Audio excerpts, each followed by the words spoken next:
Have you ever been betrayed so deeply that it didn't just break your heart? It broke your entire belief in love, trust, and family. I'm Emily Carter, 27, a graphic designer from Charlotte, North Carolina, and I lived through that kind of betrayal. For 4 years, I was in love with Ryan Mitchell. My first love, my first heartbreak, my biggest mistake. We planned a life together, moving in, marriage, a family. I thought he was my forever, but he was building a secret life with the one person I trusted most, my mother, Diane. When I saw her name flash on his phone with a heart emoji at midnight, my world crumbled. Their affair was raw, deliberate, and real, tearing apart everything I believed in. I didn't scream or fight. I walked away, cut them off, and chose silence. A year later, they sent me a wedding invitation, expecting me to celebrate their betrayal. I burned it. Some wounds don't heal. They become part of you. Before I share my story, I want to know you're here with me. Just say listening in the comments or tell me where you are. I love hearing how far these stories reach. If you believe stories like mine deserve to be heard, show your support. Sometimes, the smallest gesture is the loudest strength. Thank you. Here's my story. Charlotte's spring evenings were warm when I met Ryan Mitchell 4 years ago at a local food festival in Uptown. I was showcasing my graphic designs for a client's bakery booth. He was a financial consultant, charming the crowd with advice on small business investments. His easy smile and sharp humor drew me in, and we bonded over sweet tea and barbecue, laughing about our shared love for live music at the Fillmore. Ryan was everything I'd wanted. Driven, thoughtful, with a knack for making me feel seen. Our first date was a sunset picnic at Freedom Park, where he teased me about my obsession with vintage fonts. "You're a nerd, Emily," he said, grinning, "but the cutest one I know." I was hooked. We became inseparable, spending weekends exploring the Noda Arts District, dreaming of a life together. My mom, Diane, adored him, inviting him to our family's Sunday brunches at their bakery, Carter's Crumbs, a Charlotte staple. My dad, Stephen, was cautious but warmed to Ryan's charm. I thought we were building something unshakable, a love to last a lifetime. Our relationship grew stronger, or so I thought. Ryan moved into my Dilworth apartment after 2 years, his financial charts mixing with my sketch pads. We'd stay up late, planning a future, a house in Myers Park, a dog, maybe kids. I poured myself into my design work, creating branding for local businesses, while Ryan consulted for startups, including Carter's Crumbs. He helped streamline the bakery's finances, earning Dad's trust. Diane gushed about his business savvy, saying he was family already. But a year ago, cracks appeared. Ryan grew distant, leaving for late client dinners, his phone always face down. He'd brush off my questions with excuses about work stress. I doubted myself, thinking I was too clingy, too needy. Diane was acting odd too. New outfits, secretive phone calls, always at the bakery late. "She's distressed about expansion," Dad said when I mentioned it. I wanted to believe him, but my gut whispered something was wrong. The truth hit one sleepless night in our apartment. Ryan was in the shower, his phone buzzing on the counter. A notification flashed, "Diane love," at 1 a.m. My heart pounded. I'd never snooped, but instinct took over. His password was his birth date. Another sting later. The messages with my mom were a gut punch. Intimate, explicit, a thread going back 6 months. Photos from a hotel in Asheville, plans to meet at a condo he was showing, talk of our new start. It wasn't a fling. It was a full-blown affair, planned and passionate. My mom, who'd baked my birthday cakes and cheered at my art shows, was sleeping with my boyfriend. Ryan stepped out of the bathroom, oblivious. I didn't scream or cry. I grabbed my phone, keys, and walked out, driving to Lauren Brooks, my best friend, her South End loft a refuge. "Emily, what happened?" she asked, seeing my face. I showed her the texts, my voice flat. "Ryan and my mom, they're together." Lauren's eyes widened. "Your mom? Diane?" I nodded, numb. "What now?" She hugged me. "You get through this. We'll figure it out." I stayed with Lauren, ignoring Ryan's calls and Diane's texts, blocking them both. The pain was physical, like a weight crushing my chest. Lauren helped me move my things out of the apartment while Ryan was at work, my art supplies and clothes packed in silence. I rented a studio in Plaza Midwood, a fresh start, but the betrayal followed me. I couldn't focus at work, my designs flat, my nights sleepless. I told Dad over dinner at his house, showing him the screenshots. His face fell, his hands shaking. "Diane's been distant," he said. "I thought it was the bakery's new branch." He paused, eyes wet. "I'm so sorry, Emily. This isn't your fault." I hugged him, his steadiness anchoring me. But a twist came when Lauren found an ex-post from Charlotte Watch, alleging Piedmont Realty, Ryan's firm, was scamming clients with fake property deals. "Check the bakery's books," Lauren said. "Ryan's been handling their finances." My heart sank. Was this more than an affair? I met Dad at Carter's Crumbs after closing, the smell of bread lingering as we reviewed the bakery's accounts. Ryan had set up a new account for expansion, but $30,000 was missing. Transferred to a company called Southern Ventures, Diane had signed off on it. She said it was for renovations, Dad said, his voice breaking. I trusted her. I called Lauren's cousin, Tom Vega, a financial analyst. He met us at the bakery, his laptop open. Southern Ventures is a shell company, he said, pulling up records. Ryan's listed as a director, and Diane's a co-signer.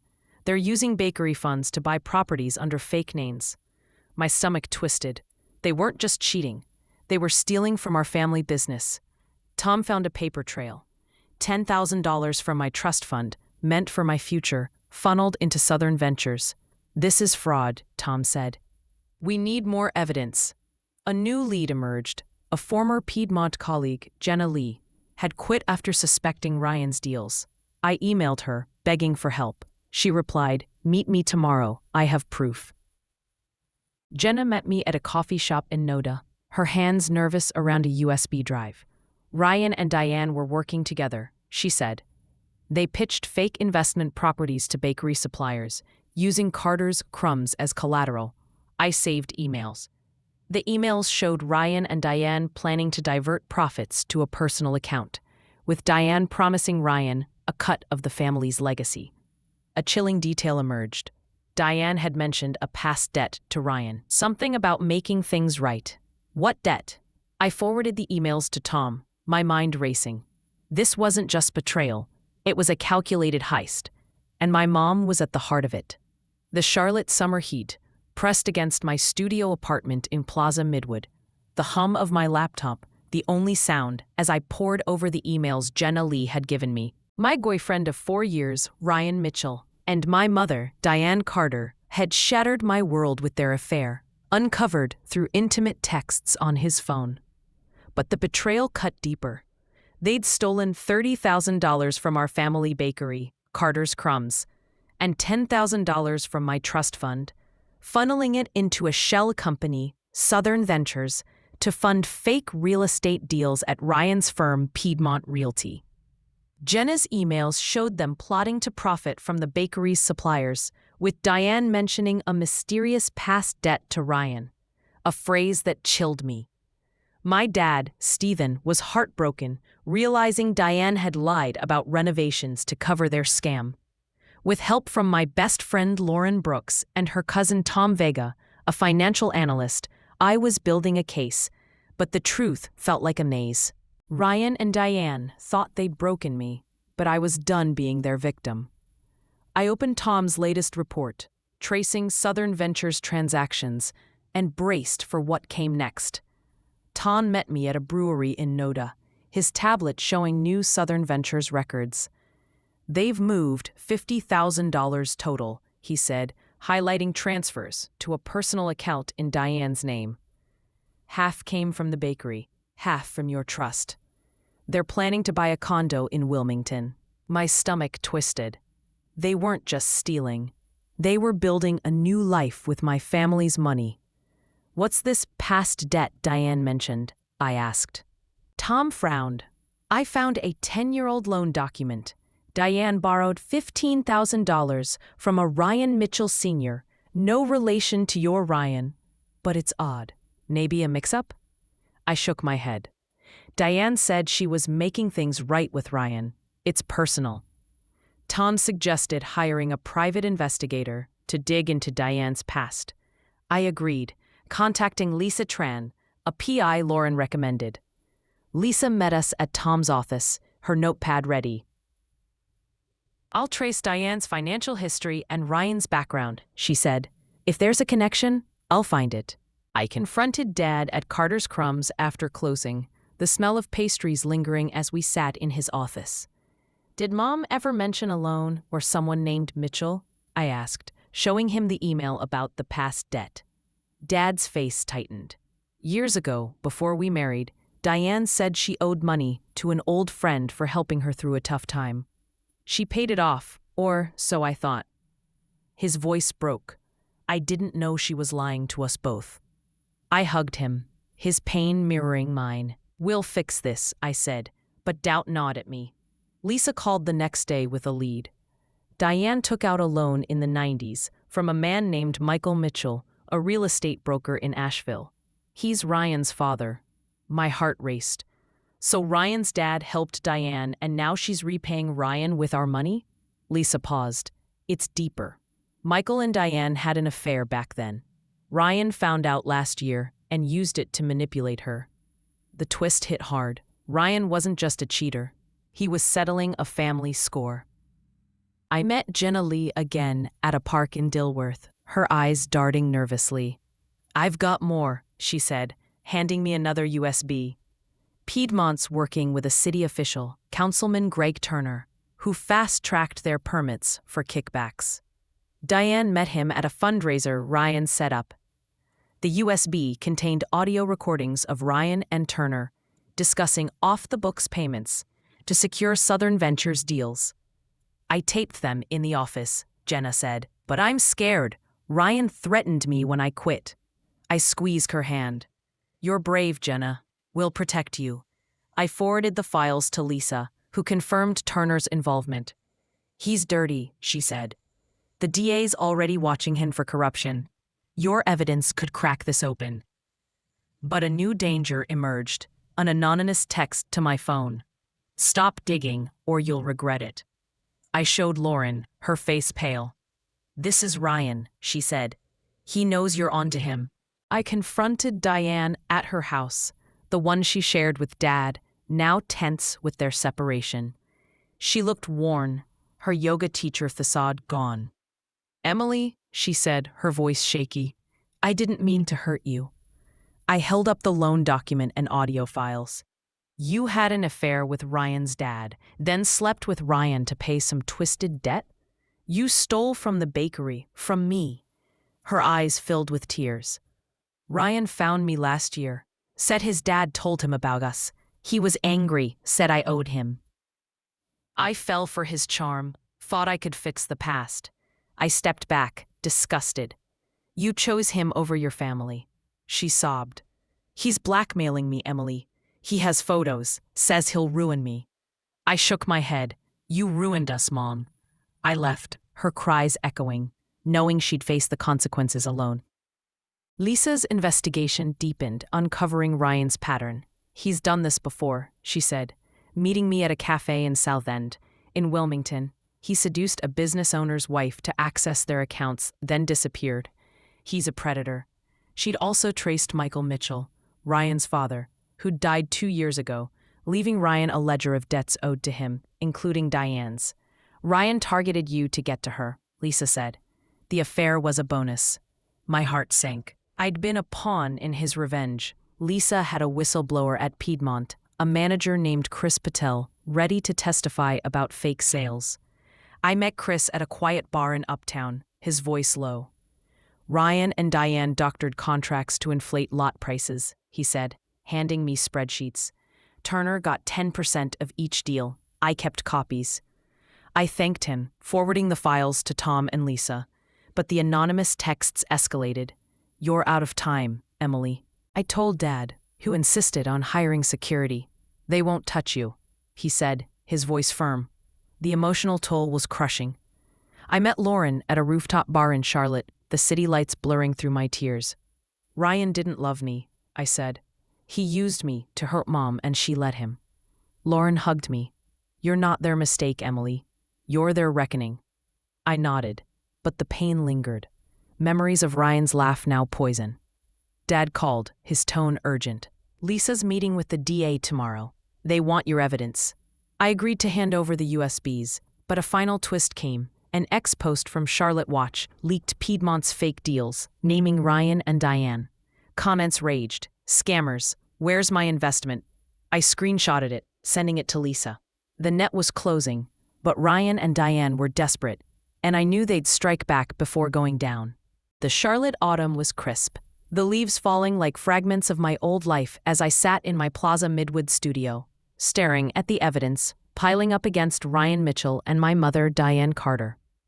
Their affair had shattered my heart, but their scam, stealing $30,000 from our family bakery, Carter's Crumbs, and $10,000 from my trust fund through Southern Ventures, had broken my trust in family itself.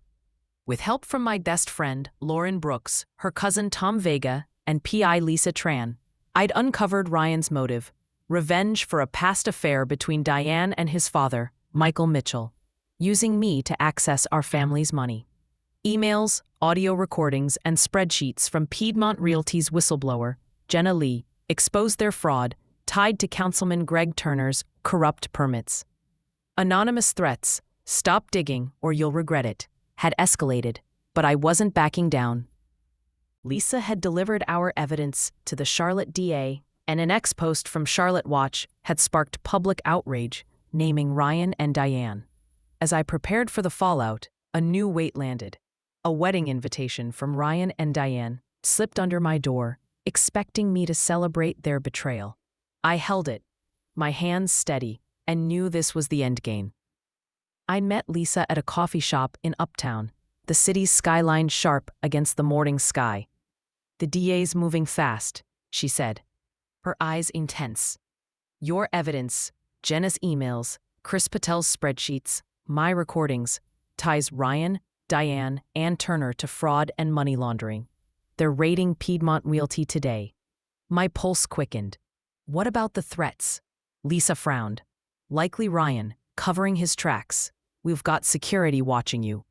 I nodded, grateful for Dad's insistence on protection. Lisa handed me a new file. Bank records showing Diane had diverted another $15,000 from Carter's Crumbs to a personal account for a wedding fund. My stomach churned. They weren't just scamming. They were planning a future with stolen money.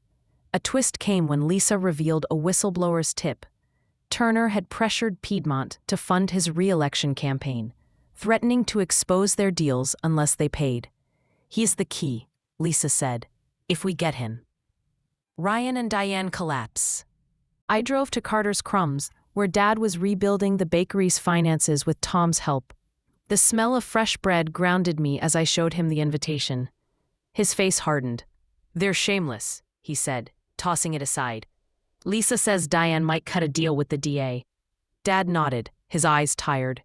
She called me, begging forgiveness, said Ryan manipulated her. I shook my head. She chose this, Dad. He hugged me, his voice low. You're stronger than her, Emily. Always have been. That afternoon, Lauren and I met Chris Patel, Piedmont's whistleblower, at a park in Myers Park. He looked nervous, clutching a new USB.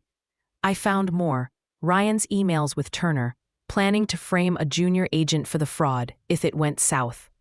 I took the USB, my resolve hardening. They're not pinning this on someone else, I said. Lauren squeezed my arm. You're ending this, Em. I forwarded the files to Lisa, the net tightening around Ryan and Diane. The raid hit the next day, plastered across local news. Piedmont Realty busted for fraud. Ryan and Turner were arrested, charged with fraud, extortion, and money laundering. Diane wasn't named yet, but Lisa confirmed she was cooperating with the DA, offering testimony to reduce her charges. I watched the coverage at Lauren's condo, the TV showing Ryan in handcuffs, his charm gone. An ex-post from Charlotte Watch leaked more Piedmont documents, sparking a class action lawsuit from defrauded investors, including Carter's Crumbs suppliers. Diane's name was all over it, her reputation in tatters. I met Dad at his house, where he'd frozen Diane's access to all family accounts. "The bakery's safe," he said. "Your trust funds being restored." I hugged him, relief mixing with grief. "What about Mom?" He sighed. "She's staying with her sister, facing charges unless she testifies fully." I nodded, knowing Diane's choices had cost her everything. A week later, I confronted Diane at her sister's house in Ballantyne, the invitation in my hand. She looked broken, her yoga teacher glow gone. "Emily, I'm so sorry," she said, tears streaming. "Ryan used me, said he loved me." I held up the invitation. "You were going to marry him, with my money, Dad's business. Why?" She sobbed. "I thought I could fix my past, Michael, Ryan, all of it. I was wrong." I stepped back. "You didn't just betray me, Mom. You stole my future." She reached for me. But I turned away, leaving the invitation on her table. "Don't contact me again," I said. Driving home, I felt lighter, the silence I'd chosen now a shield. That night, I burned the invitation in my backyard, the flames consuming their audacity. Lauren watched, handing me a coffee. "You're free, Em," she said. I nodded, the ashes settling. They'd expected me to show up, but I was done playing their game. 3 months later, I stood at a Charlotte art gallery, showcasing my designs for a local nonprofit. The room buzzed with support, my work stronger than ever. Lauren and Dad were there, cheering me on. Ryan faced 7 years in prison. Turner was indicted, his career over. Diane avoided jail by testifying, but she'd moved to Asheville, working at a cafe, estranged from Dad and me. The bakery recovered, with Dad hiring new staff, and my trust fund was restored through the lawsuit. I met Jenna Lee at the event, her smile bright. "You stopped them," she said. "I'm testifying in the class action." I hugged her, grateful for her courage. A young artist approached, inspired by my story, shared anonymously online. "Your designs tell a story," she said. "Keep going." I nodded, purpose anchoring me. At home, I kept a sketch of Freedom Park, where Ryan and I had our first date, not as regret, but as a reminder of my resilience. A year later, I sat on my porch, sketching Charlotte's skyline, the city's mites steady against the dusk. Lauren joined me, bringing wine. "Heard from Diane?" she asked. I shook my head. "She writes, but I don't answer. Dad's dating again, rebuilding." Lauren smiled. "And you?" I looked at my sketch, my heart lighter. "I'm designing again, living again. Betrayal didn't break me, it made me." I'd survived, not just Ryan and Diane, but the lies that tried to define me. Their choices were their shame, not mine. If this story moved you, share your thoughts in the comments. Your voice matters. Thank you for being here.